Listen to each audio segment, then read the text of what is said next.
Good evening, friends. Welcome to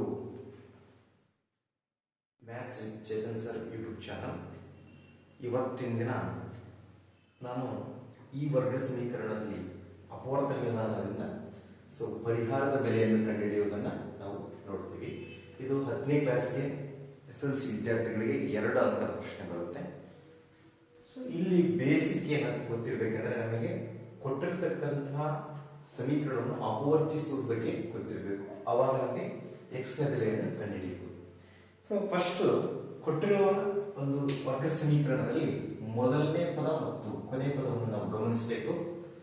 ಮೊದಲನೇ ಪದ ಎಷ್ಟಿದೆ ಅಂತಂದ್ರೆ ಮೊದಲನೇ ಸಂಖ್ಯೆ 6, ಕೊನೆಯ ಸಂಖ್ಯೆ ಎಷ್ಟಿದೆ -6 ಇದೆ. ಇವನ್ನ ಎರಡನ್ನು ನಾವು ಗುಣಿಸಿದಾಗ ಎಷ್ಟಾಗುತ್ತೆ ಅಂದ್ರೆ -36 ಆಗುತ್ತೆ.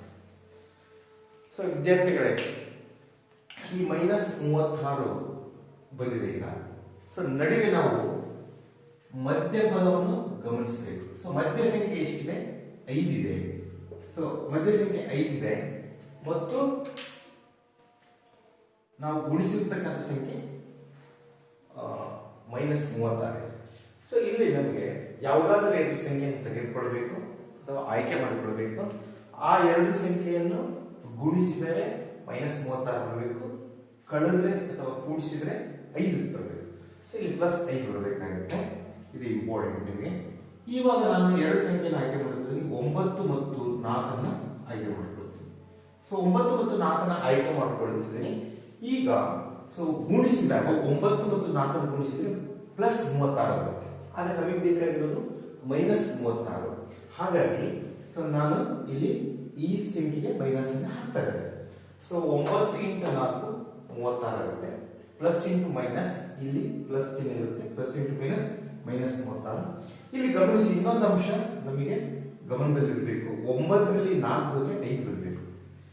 ಇಲ್ಲಿ ನಾವು ಯಾಕೆ ಈ ಸಂಖ್ಯೆಗೆ ಮೈನಸ್ ಹಾಕಬಹುದಾಗಿತ್ತಲ್ಲ ಅಂತ ಪ್ರಶ್ನೆ ಬರುತ್ತೆ. ಒಂದು ವೇಳೆ ಈ ಸಂಖ್ಯೆಗೆ ಮೈನಸ್ ಹಾಕಿ ಈ ಸಂಖ್ಯೆಗೆ ಪ್ಲಸ್ ಹಾಕಿದ್ರೆ 9 × 4 -36, -9 + 4 -36. ಆದರೆ ಇಲ್ಲಿ ಸಂಖ್ಯೆ ಮಧ್ಯ ಸಂಖ್ಯೆ +5 ಇದೆ. ನಮಗೆ +5 ಬರಲ್ಲ ಇಲ್ಲಿ. -9 ಅಂತ ತಗೊಂಡಾಗ -9 + 4 ತಗೊಂಡಾಗ -5 ಬರುತ್ತೆ. ಹಾಗಾಗಿ ನಾವು ಇಲ್ಲಿ +4 ಹಾಕ್ತೀವಿ. +9 ಮತ್ತು -4 ಹಾಕಬೇಕು. ಈಗ ಈ 2 ಸಂಖ್ಯೆಯನ್ನು ನಾನು ಬಿಡಿಸಿ ಬರ್ಕೊಳ್ತಾ ಇದ್ದೀನಿ. 6x² +9x -4x -r = 0 ಅಂತ ನಾವು ಸಮೀಕರಣವನ್ನು ಬಿಡಿಸಬೇಕಾಗ್ತದೆ. ಇವಾಗ ನೋಡಿ, ಈಗ ಎರಡು ಸಂಖ್ಯೆಯನ್ನು ನಾವು ಏನ್ ಮಾಡಬೇಕು? ಗುಂಪು ಮಾಡಬೇಕು. ಎರಡೆರಡು ಸಂಖ್ಯೆಯನ್ನು ಗುಂಪು ಮಾಡೋದ್ರಲ್ಲಿ ಈಗ ನೋಡಿ, ಇದರಲ್ಲಿ ಕಾಮನ್ ಮತ್ತು ಇದರಲ್ಲಿ ಕಾಮನ್ ಇರೋದನ್ನ ನಾವು ಹೊರಗಡೆ ತೆಗಿಬೇಕು. ಈಗ ನೋಡಿ, 3x ಕಾಮನ್ ಇದೆ. 3x ಕಾಮನ್ ತೆಗೆದಾಗ ಹೆಂಗ್ 3x ಅಂತಂದ್ರೆ 6 ಅನ್ನು ನಾವು 3 × 2 ಅಂತ ಬರ್ಕೋಬಹುದು. 9 ಅನ್ನು ನಾವು ಏನು ತಗೋಬಹುದು? 3 × 3 ಅಂತ ಬರ್ಕೋಬಹುದು.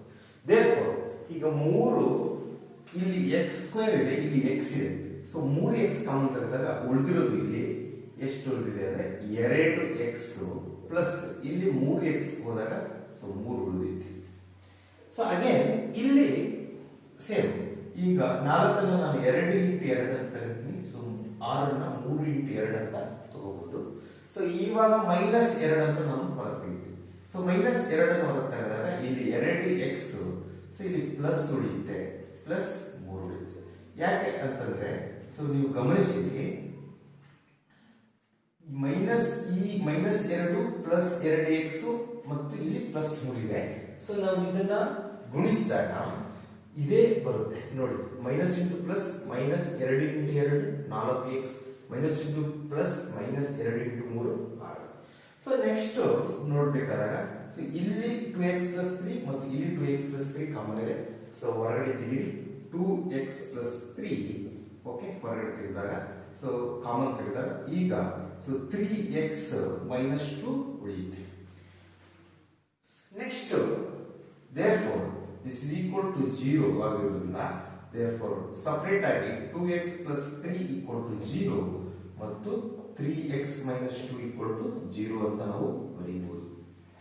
ಓಕೆ, ಈಗ ನಮಗೆ ಅಪವರ್ತನ ವಿಧಾನದ ಬಿಡಿಸಿ ಅಂತಂದ್ರೆ, ಬಿಡಿಸಿ ಅಂದ್ರೆ ಅರ್ಥ ಎಕ್ಸ್ ನ ಬೆಲೆಯನ್ನು ನಾವು ಕಂಡುಹಿಡಿಬೇಕು.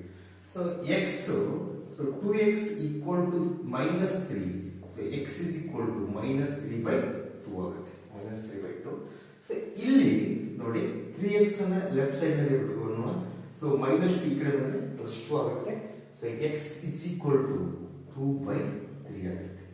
ಇಲ್ಲಿ so x is equal to -3/2 and x is equal to 2/3 ಈ ಸಮೀಕರಣದ ಪರಿಹಾರದ ಬೆಲೆ ಆಗಿರುತ್ತೆ. ನೋಡಿ ಇಲ್ಲಿ ವರ್ಗ ಸಮೀಕರಣ ಅಂದ್ರೆ ಸೊ x ನ ಘಾತ ಅಥವಾ ಚರಾಕ್ಷರದ ಘಾತ 2 ಇರಬೇಕು. ಸೊ ಚರಾಕ್ಷರದ ಘಾತ 2 ಇದ್ದರೆ ಅದನ್ನು ವರ್ಗ ಸಮೀಕರಣ ಅಂತ ಕರಿತೀವಿ ನಾವು. ಸೊ ವರ್ಗ ಸಮೀಕರಣದಲ್ಲಿ ಪರಿಹಾರದ ಬೆಲೆಗಳು ಯಾವಾಗಲೂ 2 ಇರ್ತವೆ. ಸೊ ಸರಳ ಸಮೀಕರಣದಲ್ಲಿ ಅಥವಾ ಚರಾಕ್ಷರದ ಘಾತ 1 ಇದ್ದಾಗ ಅದರ ಪರಿಹಾರದ ಬೆಲೆ 1 ಇರುತ್ತೆ. ಅದೇ ಚರಾಕ್ಷರದ ಘಾತ 3 ಇತ್ತಂದ್ರೆ ಅದನ್ನ ಘನ ಬಹುಪದೋಕ್ತಿ ಅಂತ ಕರಿತೀವಿ. ಸೊ ಅವಾಗ ಆ 3 ಪರಿಹಾರದ ಬೆಲೆ ಹೊಂದಿರುತ್ತೆ. ಸೊ ಇದು ನಮಗೆ SLC ಎಕ್ಸಾಮ್ಗೆ ಬರಬಹುದಾದ ಪ್ರಶ್ನೆ. ಇಂಥ ಪ್ರಶ್ನೆಗಳು ಬಹಳಷ್ಟು ಬರ್ತವೆ. ಸೊ ಮುಂದಿನ ವಿಡಿಯೋಗಳಲ್ಲಿ ನಾನು